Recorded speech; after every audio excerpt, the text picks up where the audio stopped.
دوستوں، یہ دنیا کمزوروں اور نرم دل لوگوں کے لیے نہیں ہے۔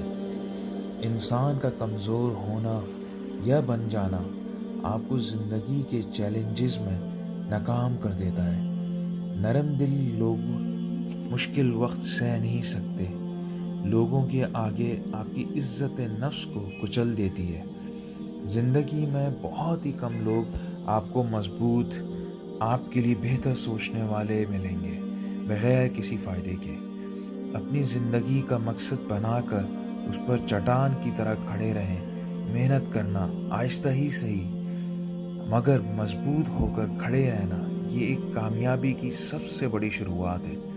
مضبوط ہونے کے ساتھ کمزوروں کی مدد کریں، لوگوں کو ہیل کریں، خدا آپ کو ہیل کرے گا، آپ کے راستے آسان بنا دے گا۔ اسی کے ساتھ دوستوں، اگر آپ کو رہنمائی چاہیے، ایڈوائس چاہیے کسی بھی معاملے میں تو ضرور کانٹیکٹ کریے گا۔ جب تک کے لیے اللہ حافظ، اپنا بہت خیال رکھیے گا۔